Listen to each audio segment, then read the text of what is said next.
the last month of stuff that happened before, since we've been broadcasting or doing an episode, and tell you what happened, which was a lot of cleaning and get ready to sell the house and moving, and the logistics were just a lot.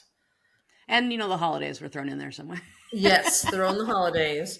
And that was really jammed me up, because having the holidays, I listed my house at the beginning of December. And then it was also bad weather. Every weekend where Yeah. people would come look at houses was raining and gross and cold and windy. And so that factored into it. And so it delayed that. So it did not sell until January. And so now it's still in the closing process, and everything seems to be going okay with that. But that was a bummer not having that complete. And the other thing that was hard, though, is because I want to get packing and go through things and sort to get ready to move. And I was leaving January 24th. Like, that wasn't moving. And I couldn't like spread anything out everywhere, because someone may come and see the house, And I Well, and thought, you were showing it a lot, so you're cleaning yeah, up and it leaving was, your house every few hours. yes. So I spread everything out for the suitcases, and then have to clean up again. I'm like, oh, I love so. And the suitcases, oh, so my original plan was to use just to take like 5 suitcases on the plane, and each suitcase was an additional $75. No big deal. But then I was lucky enough on this time. I treated myself, because I was with my dog, to go business class, and you get 2 free bags. And I was like, sweet. And then what was it? 3 days before I flew, I had Yeah. all my bags done, and then I looked up, like, I wanted to double check. I think it was the measurement for the suitcases, or the weight or Yeah. something. So I went to put in the third suitcase, and I put the measurements, and then I put in the weight, and then it told me it was another $280. And I was like, Which is what? So crazy. I don't know if that was because I was in business class and it was that much, because I'd already had 2 free ones. Right. And if I wasn't, and if I was in economy class, and if I had, they were all just 75. I don't know. But then I called you. I'm like, no. And then I said, I might as well use the send my bags, because then they also, for the first 2 bags on the airline, were 70 pounds each. And then this next one would have been 50 pounds. But send my bag, the bag would be 66 pounds. So then I'm playing weight roulette. And so, I know how many, like, I'm only bringing sentimental things and stuff, and clothes. And so one of the Close things is is I helpful. have That's good. these, right? And then one of the things, I have 2 like horsehead marble bookends that Mm, were our grandfather's. And so yeah. they're forever old. They're 6 pounds each, just so you Right. I know, was gonna say because those are I super don't heavy. figure out which suitcase they're going in. Like, if I need Oh. to do adjust 6 pounds, I just moved one of those to another suitcase. And then I was so nervous about if I'd have to like balancing all the suitcases. So that worked out that I was shipping the other. So I had 2 suitcases, 1 carry-on, and then I figured I'd use the carts when I got there. But they're 70 pounds each, and trying to pick up. I got one on the cart, and I could not stack the other on top. Like, I wasn't after Right. long It's flights. like I'm throwing a not teenager on squatting top of a 70 teenager. pounds. It's But no. wait, So I before put you the left, one didn't you set. find out that the suitcase were the wrong size too? Oh yeah, I Yeah. did the measurement, and the two suitcases I was going to take on the plane were, it could be 61 inches, and they were 63, and I was like, and yeah, I could have rolled the dice and had, Right. maybe they'll be nice to me, but what if they're But do you want not? to chance that when you're yeah. No. And then I think if I had messed up, I already knew one was going to be 280. So I would have lost my marbles. 2 of them at 280, 560. No, that's Yeah, right. no. Right. Yeah. 560. Yeah. I would have gone bananas. And so, so I couldn't squat another 70 pounds. So I put the one suitcase on, put the carry on top of it, and then I had good rollies on. And I've got a cart, a rolly, and a dog, and I'm moving around Mm. through. By the way, airport fine. You go to parking the car rental, and then there's cobblestone, because we're in Italy, so it was ridiculous. It's like, come on. And I'm just tired. But anyway, so that was a luggage debacle. So I haven't shipped the 3 yet. They're at mom's house, and she's going to Oh. ship for me the 3 other bags, and then and so those will be coming. And then so the luggage was a thing, selling the house was a thing. Although flying business class, I did not know that they email you in advance and ask you what meal you would like, and I was like, what? So that was quite the I perk. would like all the things. And also, like, I know you could, in economy class, you can request like vegan meal or something like that. No, Yeah. no, it was a menu, and I got to pick like, would you Nice. like lamb or would you like chicken or would you like tortellini? And I was like, oh, I would like it all. Um, so the so luggage got, selling the house got, packing things up.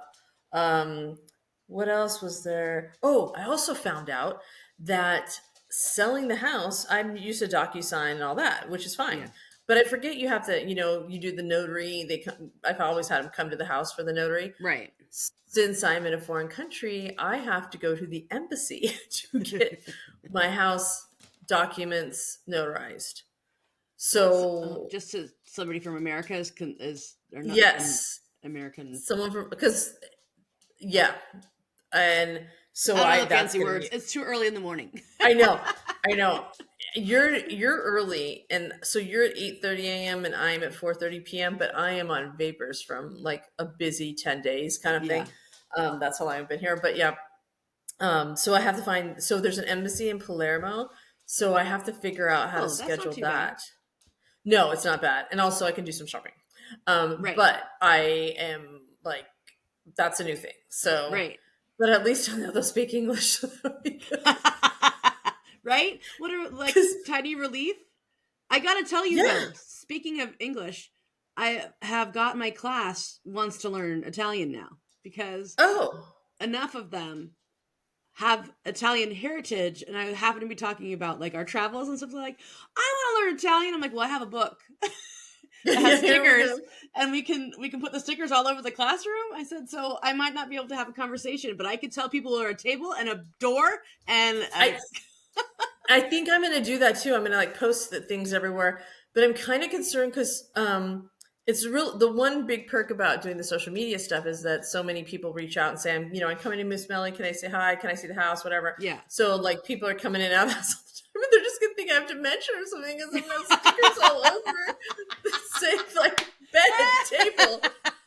So Maybe the first sticker should be on your door that says, I do not have dementia. I am learning Italian. Yeah.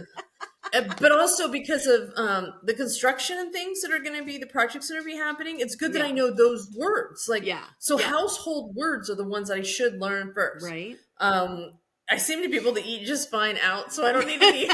You got the food down, huh? Yeah. That is the most important, though. Yeah.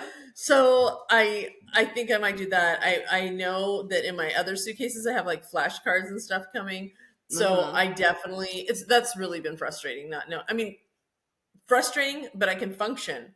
It's just, I wish I knew. So, but you'd like so yeah. So then better. I'm trying to think what else was I complaining about before I was leaving? A lot of it was just packing and trying to find the time, but the weather. Well, that and just selling the house, like selling a house from a foreign country is a challenge. So the fact that it got kind of in the works before you left was nice. That was really good. Yeah. And then also Bodhi, my dog is a service animal, trained service animal. And I haven't flown with her before, but since she's going one way, here now. So I just did some like refresher classes because she's been a home service animal. Like, right. I've always worked from home since she's been born. So not that I birthed her, but since I got her as a puppy, she's been, didn't that sound weird? Like that did, that was horrible phrasing, but okay. Right. And so since I got her, I've always worked from home. So she is a trained service animal, but she wasn't like exposed to things. And she did like a rock star. She did so good. But some things that I did do, I got a collar that had the metal rings were actually hard plastic. So she did not go off in TSA. So I took off her service animal vest and I took off her leash, everything. So it was just her collar. And then I had like a piece of rope that I used just as a leash to walk through the TSA, the zapper or the, what are they called? Detectors, whatever. Metal detectors. Yeah. And We walked through together, and we didn't beep, and then put So her stuff back on. is that something that's required, that you have stuff for the dog to go through without beeping, No. So or I you could just have chose had her to? regular collar on. Okay. She could have walked through it and beeped, and then they would have done a pat down on her. And Oh, I that don't probably is know not a good how cool idea. she'd be with, even Yeah. as a service animal, we're in Like, a unique environment. And I didn't excuse me, want, sir, I don't know you. Pops some into blue my gloves house. rubbing down the dog, going like, what? Yeah. And I mean, she's Yeah. really fine with people petting her, but I was so anxious about what could happen that I was trying Right. to eliminate all this. So she could have had her regular collar on and beeped, or Okay. I could have put the plastic collar on her and a leash, and she would have beeped or whatever. Um, the other thing, she could have gone naked, so she could have had no collar on and then walked through. And she could have done that because she'll do the sit, stay commands. Right. All obviously, she can do all those commands since she's trained. But it was just going to be more for me to put on for Sure. her. So this way, I just had to, when you're Switch waiting for out. your person, your thing, I had to get that stuff out, put on, just clip on the regular leash. Then we Yeah. could walk over. I put her vest back on, and then it was just one less thing. So she Yeah. could have gone naked. She could have had the plastic that she did, and she could have also kept her collar on. Any of those is fine. Yeah. And so she did fine. She was staying on task. What I didn't know is how she would react to the golf cart things, beep beep beep beep beep beep beep, all that stuff, Yeah, yeah, and yeah. totally fine. She didn't pay attention to any of it. The other thing, though, and people told me this, but I didn't know. There's pet relief areas in each of the airports, but she didn't Right. use them. And they're like, "Yeah, your dog's not going to use them. Mine never did." And I'm like, "Well, we're flying from." That's a long We flew time. San Francisco to JFK, JFK to Rome, and then Rome Palermo, and it was 20 hours of travel. And I Yeah. was like, she's gonna use it. Nope, she didn't. But I also gave her like water just to wet her mouth, not to make her pee a lot. And then when we got there, I thought for sure that she would pee right when we walked outside or in the car rental lot. Nope. Right. So we got on the freeway, went or highway kind of thing, went two exits where I know there's a grass area, got Mm-hmm. out. She went to the bathroom. Then I was like, "You are a rock star." And she She's like, was, I know how to work on a road trip. When we right, pull over, exactly. we go.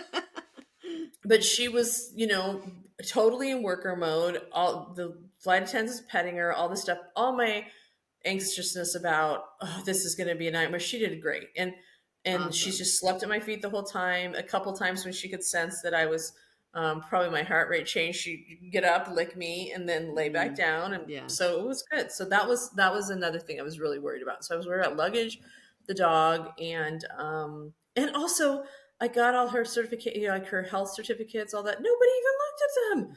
And I'm like, can you please, someone please look at this documentation that I went through it again? Which is funny But because it's either not that I would like, advise not to get it. but you either hear that it's really super challenging to get through, Yeah. or in your instance, like, I didn't even know. I find that just being pleasant, like Mm-hmm. the people that I've talked to that had troubles, they were kind of had the attitude like, I know my rights and I can have it. Like, everyone knows your Right. Like, rights. Just calm listen, down. yeah. Like, you don't need to freak out on people. I just found that the way they approach it, having your dog with you, is I just went up there. I had all my documents in a clear sleeves for each Mm-hmm. thing. There's two TSA or two USDA forms you need, and then there's your health certificate, and then I had my rabies certificate too Yeah. for her, and I just had them all there, and You got your. they just looked at the airline just looked at the two USDA things. They didn't care about the health certificate stuff because that's for the country I was coming to. And then when I got to Rome, I'm like, we went through passport control and no one asked. And I'm like, I got to the gate and I'm like, hey, I know we're leaving in 2 hours, They're but like, does anyone listen, want you to look got at this this? far. And then they looked in the system and they're like, oh, no, service animal. And then they all pet her and they all took her picture. They asked what breed she was, and she's a Vizsla. And then they're like, okay. And they did ask if I had a muzzle, and I said yes. And I asked if they wanted me to put it on. They said no. And then when I got on the flight attendant said no, I was fine. But I hooked the muzzle onto her vest so that I could put it on in a second if I need to. Right. But there was a seat between me and the person next, because that was only a 45-minute flight, so it was a much smaller plane, Yeah. and there was a free seat between the two of us, and so it was fine. It was no Were big any deal. But passengers like, dude, you have a dog? yeah, a lot of people didn't even know I had one. Like even flight attendants. When we landed in Rome, she's like, "Oh, I didn't know there was a dog there. Really? For the last 8.5 hours, you had no idea?" But I did get a lot of people showing me pictures of their dog, and then also one lady's like, "Can I pet your dog before she gets settled? Because I'm going to see mine and I miss her." And I'm like, "Sure, go ahead." And so she got pets and stuff. So, but a lot of people were just looking at her because when she's on duty, she walks very, job oriented and very proud, Yes. and she's focused, and she's not like a golden retriever that's going to lay, pat my belly, like that doesn't happen. And so she sits at such attention. Right. So it was kind of funny. The one kid did come tearing after her with, like, it was like a 2-year-old, like, goober hands. I'm like, ah, and Bodhi's like, and bark. And the kid's like, oh, and the parents didn't say anything about it because clearly the goober kid was doing coming something at wrong. him, yeah. Yeah, like that kid looked like a mess. Like they were clearly giving it sugar for maybe the previous flight. And Bodhi's like, yo, no, I'm not up for this. They're probably thinking, sweet, the dog might lick off all that stuff so that we don't have to clean him up. Maybe if it was a different flavor, but yeah, she was like not having it. No. So yeah, I think that's pretty much it for the leading up the last month. We haven't posted on social media or anything because it was just I singularly was focused on getting. It's really challenging if you think about it. When you moved houses, you always took at least a carload of stuff from even your parents' house to your next house. I couldn't take so I can pack a house in a weekend, done, but getting rid of everything, and whether it's donating it, selling it, which Facebook Marketplace, like, is this available? Can I come this way? Oh no, sorry, I didn't make it this. And I'm like, oh my gosh, it was a lot. So that was just it takes way longer to get rid of everything than it does to just pack up a house. It's more time consuming than you anticipate just because of that whole back and forth. Major. Yeah. And even when I left, there was still stuff in the kitchen that the mom's going. I was gonna say your mom, our mom is going through to like just put in the donation pile. So I have a big pile in the garage that's for donations, and then another pile that was trash. Not a big pile. I think it was one trash can full. And then she's having someone come and pick up all the donations. So perfect. That'll work out. Perfect. Yes. Okay, so next time we'll talk about, now I'm actually here, so I'll tell you how my first week went. So, but yeah, so we're going to post the next one pretty soon, right after. So watch the next episode. All right. Bye.